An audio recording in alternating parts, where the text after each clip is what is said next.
Bismillahirrahmanirrahim. Alhamdulillahirabbil alamin. Allahumma shalli wa sallim ala sayyidina Muhammadin wa ala alihi wa ashabi ajmain.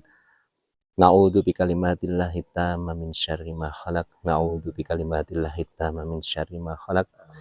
Na'udzu bikalimatillahi tamma min syarri ma khalaq. Bismillahilladzi la yadurru ma ismihi syai'un fil ardi wala fis sama' wa huwas samiul alim.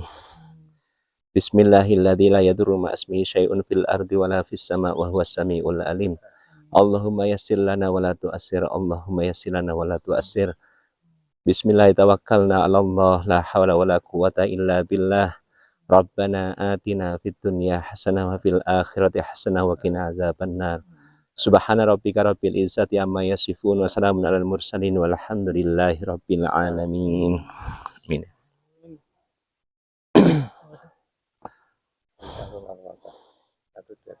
Gunung Tanggung, Allahu Akbar.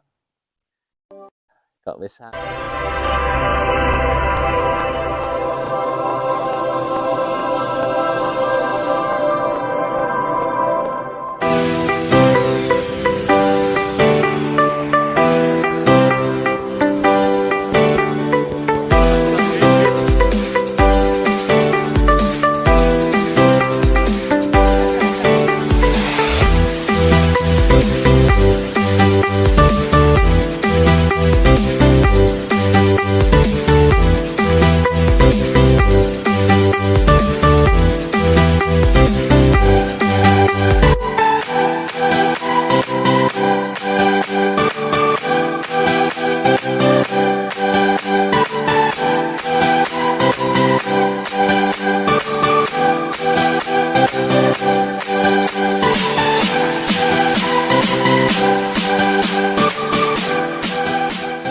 Satu.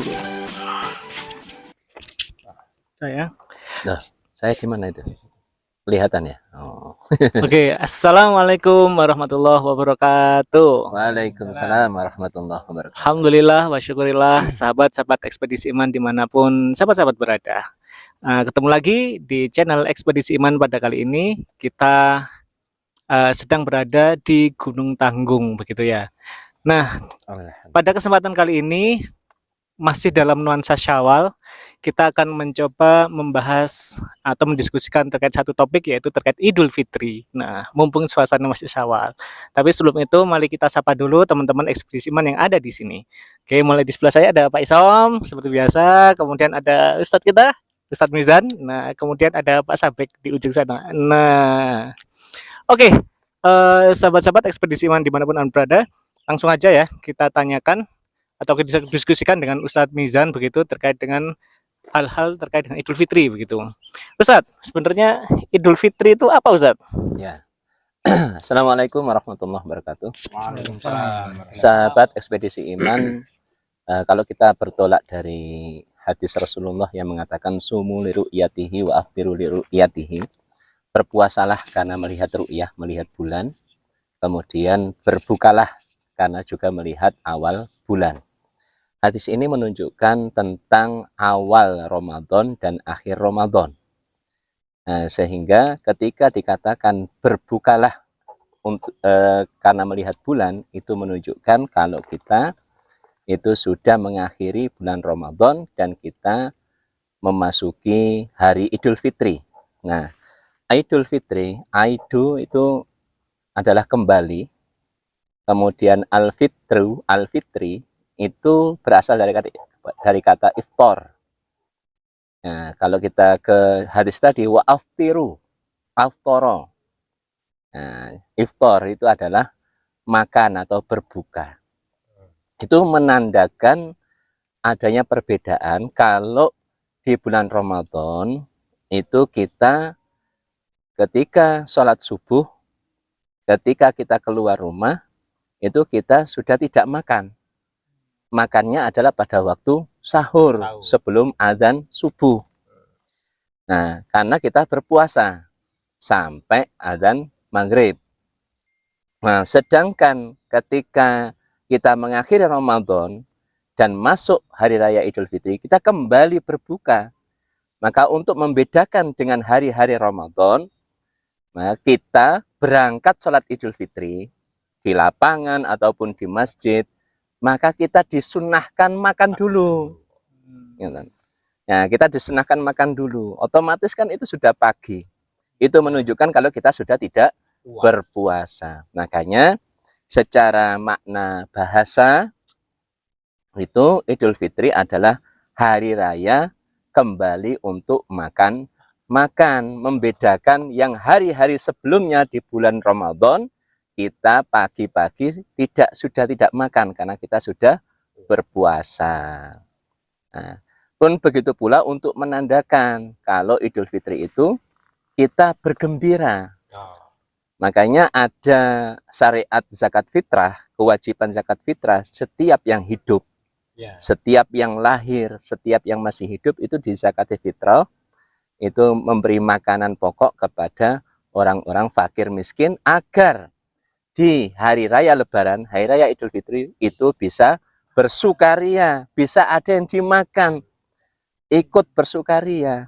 Jangan sampai orang-orang fakir miskin itu menjadi sedih dikala kita bersukaria di hari Lebaran. Di situ. Terus Ustaz, apa makna penting Idul Fitri dan Syawal, Ustaz? Ya. Jadi kalau kita kembali ke bulan hari raya Idul Fitri itu kan awal dari 1 Syawal. Nah, bulan Syawal secara bahasa maknanya adalah onta betina yang menaikkan ekornya karena didekati oleh onta jantan. Onta jantan mau kawin tapi nggak mau onta betinanya, akhirnya dinaikkan ekornya. Makanya ada mitos di sebagian masyarakat itu di bulan Syawal ada pantangan untuk menikahkan anaknya, saudaranya, keluarganya. Tapi sekarang sudah banyak mitos itu ditentang sendiri oleh masyarakat. Banyak bulan Syawal dipakai momen untuk menikah. Nah, jadi ada hajat menikah. Tapi arti pentingnya di situ bukan lantas si betinanya nggak mau dikawin oleh si jantannya dengan menaikkan itu hanya secara bahasa. Artinya apa? Irtafa'a. Syawal itu maknanya adalah irtafa'a, meningkatkan, mengangkat. Berarti setelah momen Idul Fitri itu seharusnya itu ibadah kita, ketaatan kita kepada Allah itu semakin meningkat. Semangat belajar kita tentang syariat Islam, sakofah Islam juga semakin meningkat. Nah, indikasinya paling mudah adalah kebiasaan di bulan Ramadan dengan ibadah-ibadah tadi, baik yang sunnah, yang wajib, itu kemudian meninggalkan yang haram, meninggalkan yang makruh, itu berlanjut kembali ketika masuk bulan Syawal dan 11 bulan kemudian. Dan syukur-syukur ada peningkatan lebih bagus lagi. Disitulah tujuan berpuasa, la'allakum tattaqun, agar kita menjadi orang-orang yang bertakwa kepada Allah. Baik. Nah, setelah kita Idul Fitri, kita sudah bergembira ria, dan apalagi tadi itu fenomena unta betina yang ekor dinaikkan itu untuk mengindikasi bahwa ketakwaan kita harus meningkat, kan gitu. Lantas persiapan apa nanti setelah Syawal itu atau 11 bulan kemudian, Ustaz? Ya. Jadi yang pertama kita berusaha untuk istiqomah. Istiqomah itu berarti berlanjut, kebiasaan di Ramadan berlanjut di bulan-bulan berikutnya. Syawal sebagai titik awal, titik tolak untuk istiqomah berlanjutnya kebiasaan taat, kebiasaan baik di bulan Ramadan. Yang kedua, yang kita juga harus menjadi semakin hati-hati untuk waspada juga, untuk semakin meningkatkan ketakwaan, ketaatan.